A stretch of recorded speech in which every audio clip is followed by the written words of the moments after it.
Hello welcome back my YouTube channel. अहिले चाहिँ म त्रिभुवन अन्तर्राष्ट्रिय विमानस्थलतर्फ है।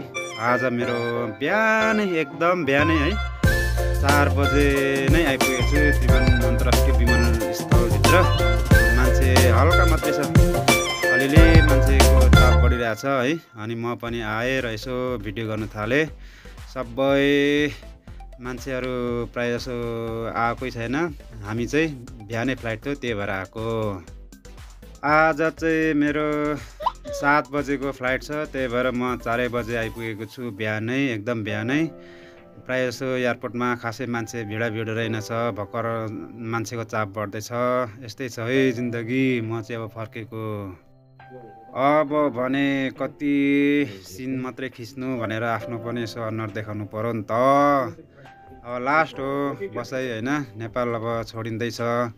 यो चाहिँ अब 2 साल पछाडि अब फेरि यो एयरपोर्टमा चाहिँ आउने छु भन्दै अब एयरपोर्टले यसो सम्झिँदै म भने यसो हल्का भिडियो गर्दै अब के कसो छ होइन। अब भित्र जाने अब कतिखेर हो, भर्खर पुलिसहरू पनि भर्खर आएर गेटमा उभिँदैछन्।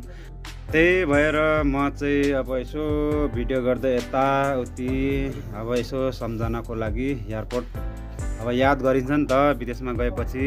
त्यही भएर चाहिँ अब यसो भिडियो गर्दै हिँडेको। यहाँ 2 जना केटाहरू चाहिँ उता भारी मिलाउँदैछ, के मिलाउँदैछ। मेरो चाहिँ भारी खासै थिएन है। अब के लानु भनेर म चाहिँ अब पहिला लगिदिएको सबै एयरपोर्ट, यता कुवेत एयरपोर्टमा सबै अब फ्याँकिदियो। त्यही भएर मैले खासै केही किनिनँ। अब भने हामी भित्र छिर्नुलाई एकदम रेडी अवस्थामा हो, किन भन्दाखेरि यहाँ लाइन लाग्नु पर्यो है। 1 बाई 1 चेक गर्छन् सब पुलिसहरूले, त्यही भएर हामी चाहिँ रेडी हुनु पर्यो। अनि यस्तै छ गाइज, के गर्नु, मेरो च्यानललाई सब्सक्राइब पनि गरिदिनु नहौ ल। अब चाहिँ हामी बोर्डिङ पास लिनुको लागि लाइन लागिरहेको छौँ है। सबैजना आफ्नो आफ्नै ब्याग पक्रेर कागजपत्र रेडी छ कि छैन सबै यहाँ चेक हुन्छ नि त। अब बोर्डिङ पासमा होइन, टिकटहरू भयो, के सरम गरेको छ कि छैन त्यो सबै हेर्नु पर्यो। त्यही भएर यहाँ लाइन लागिरहेको छौँ। अब यसो लाइनमा उभिँदाखेरि पनि आफ्नो अनुहार पनि देखाउनु पर्यो, ह्यान्डसम भए पनि नभए पनि होइन गाइज। अनुहार त देखाउनु नछोड्ने हो, जे जस्तो भए पनि चुप लाएर अनुहार चाहिँ देखाउने हो। यस्तै छ जिन्दगी। अब भने सबै चेकअप सबै सक्यो। अनि यता माथि वेटिङ रुममा आएको त आम्मामा कोही रहेनछ बिचरा, हामी मात्रै पो रहेछ त पहिला आउने त। ल यहाँ वेटिङ रुममा कोही छैन गाइज, कोही छैन, सबै खाली, मान्छे कोही छैन। हामी नै रहेछ पहिला आउने त। यी 2-3 जना केटाहरू आएको छ अनि म आएको छु, अरू कोही आएको छैन। लास्टै बिहानै पसेको रहेछ नि त हो एयरपोर्ट त। अरू बेला त पाक हुन्थ्यो।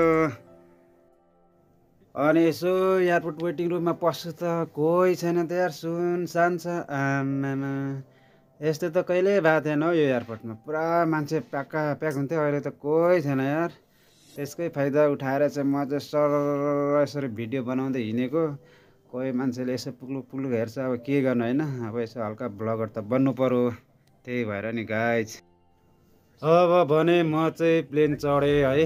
चढेको भिडियो अब यताउता बाटोमा चाहिँ खिच्नु अब त्यति मन लागेन। धेरै मान्छे ठेलाठेल प्याक है, धेरै मान्छे भएर खासै खिचिएन। प्लेनभित्र बसेपछि चाहिँ खिचौँला भनेर चाहिँ सट्टै प्लेनभित्रको मात्रै खिचेँ है। ठिकै छ।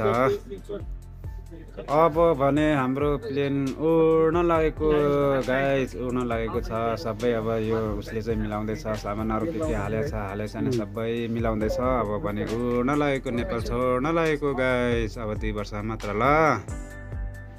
अहिले भने म एकदम माथि न माथि पुगेर चाहिँ पुरा माथिबाट चाहिँ उड्दै गर्दाखेरि तलको भ्यू यसो खिचेको है।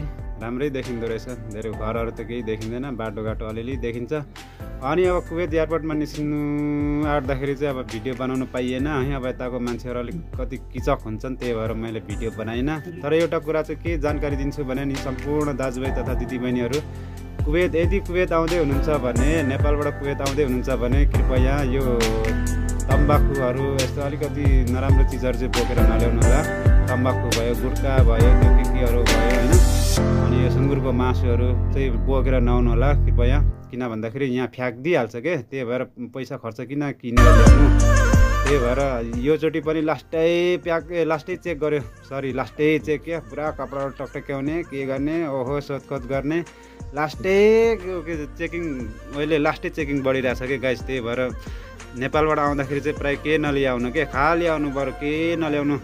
अब गुन्द्रुकहरू भए पनि सबै काटकुट गरेर चिरचार गरेर सबै चेक गर्छ अनि कहाँ त्यो त्यस्तो त अनि पछि अब भरे मिलाउनु पनि कम त गाह्रो हुँदैन। उतादेखि कस्तो मिलाएर ल्याएको हुन्छ, यहाँ ल्याएर सबै भाताङ भुतुङ पारेको हुन्छ।